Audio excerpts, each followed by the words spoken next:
Guten Tag und hallo, ich bin Billy Badger. Was sagt man, wenn einem der Gesprächsstoff ausgeht? Man redet über das Wetter. Heute bin ich für Sie da.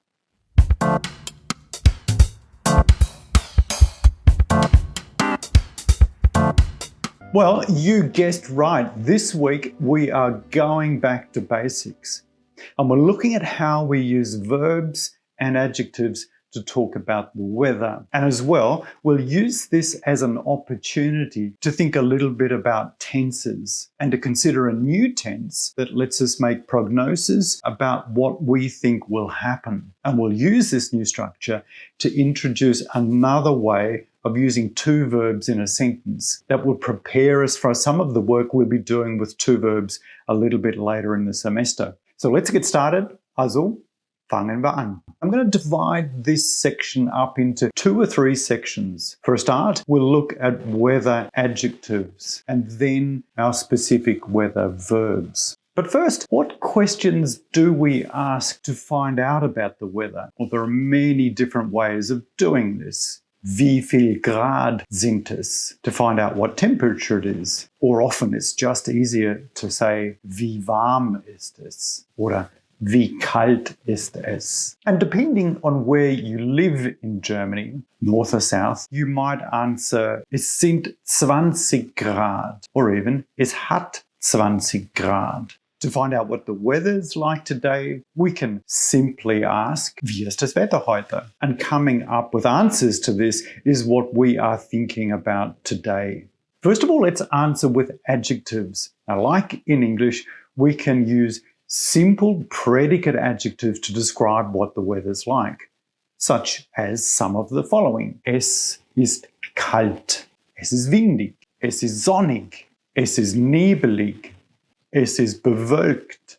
Es ist wolkenlos. And so on. And notice this might be an unnecessarily finicky point, but notice that we're not saying the weather is cold, the weather is windy, or the weather is sunny.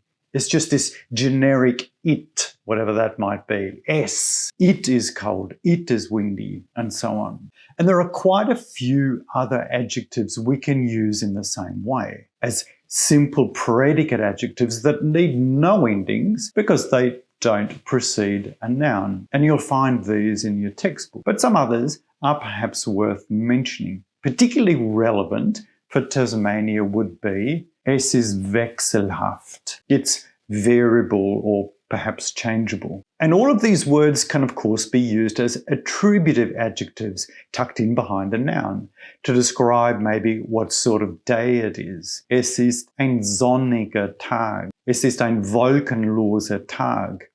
With a nice ER ending on the adjective because Tag is our masculine subject. Similarly, you might want to say, es war ein nasses Wochenende. It was a wet weekend. And here we've got that nice ES ending on nass, our adjective, to show that weekend is neuter.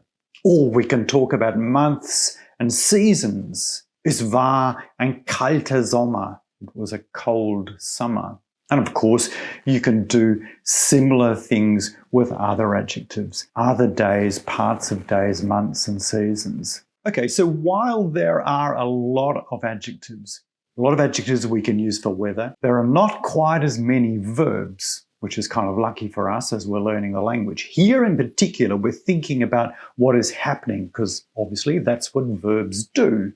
And luckily, we don't need that many. But it also gives us an opportunity to think about tenses. So excuse me for a moment while I head off on a bit of a tangent, but don't worry, we'll be back talking about the weather before you know it. In English, we have a whole lot of tenses, even just talking about the present and not the past. We have quite a few. Let's consider the little matter of rain. Well, that's a noun. The verb is to rain. So we could say, for example, it rains a lot in Tasmania. Or maybe we can talk about what's going on right at this moment. It is raining in Hobart. You get a little bit more emphatic by using two verbs in English. It does rain in Hobart. Or of course, in the negative, it doesn't rain in Hobart. There's also another form to talk about something that's been going on for a while, something that started in the past and is still going on now. It has been raining in Hobart since yesterday. And here we rack up no less than 3 verbs, and that's not even touching on future tenses, which will add in a couple more. Now, the Germans are a little bit more modest in their usage of verbs.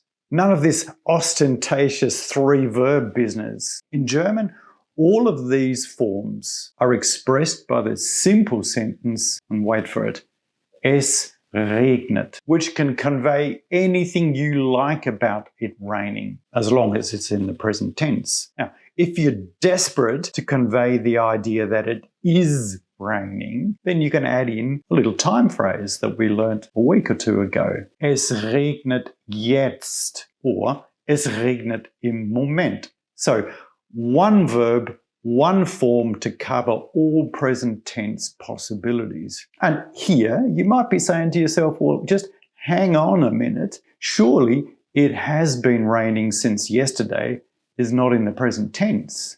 But in German, anything that is still happening now, still going on now, regardless of when it started, is in the present tense. All right then, what else can we express with verbs? Well, es nieselt, it's drizzling. Es schneit, it's snowing. We can get briefly away from sentences that start with es by talking about what the sun is up to. Die Sonne scheint, or maybe die Sonne scheint nicht. Now here we're going to introduce another verb that is useful for talking about changes in the weather. Es wird kalt, it's getting cold. And of course we can use this verb with pretty much any of the other adjectives we've met earlier. Es wird heiß, es wird kühl, and so on. And this means it's getting hot, it's getting cold. And this brings us then to the little matter of prognoses, because the same verb is going to help us out here too. And of course, for this, we're not just limited to talking about the weather. A prognosis is what you will think will happen in the future. So it's a kind of a future tense. But remember, we generally just use the present tense for talking about the future in Germany. Now, look at the sentence. I'm going to fly to Sydney at the weekend. I'm going to. This is a future tense in English, but not necessarily in German. Ich fliege am Wochenende nach Sydney. Just a simple present tense form is enough. A prognosis, on the other hand, is a kind of a prediction, like a weather forecast, if you like. So here we do use a 2-verb form to help get this idea across. Es wird morgen kalt in Hobart sein. This means it's going to be cold, or it will be cold tomorrow in Hobart. Now, notice just how neat and tidy that is here, how one verb is in the second position, just where we'd expect it, and the other is over at the end of the sentence. And that all of the other words are in their normal word order, tucked nice and neatly into the middle. The verb in our second position is our verb werden. It's a slightly irregular one with an E that inexplicably turns into an I in the second and third person singular forms. And the other verb is in the infinitive form, the full form of the verb, if you like, that in the present would have been in the second position.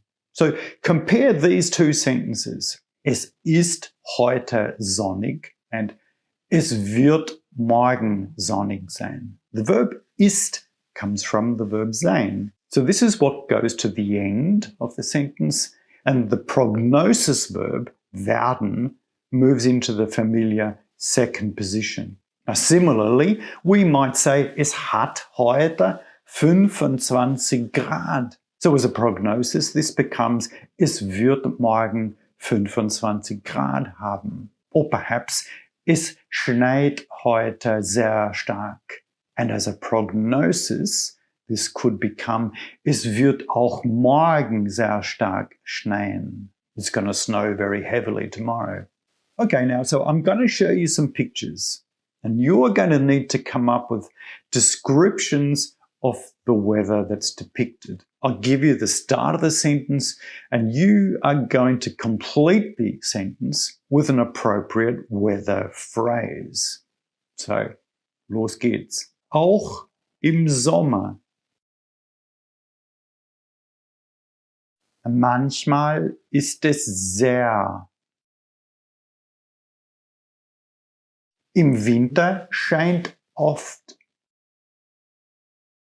In den Bergen ist es. Heute ist es warm, aber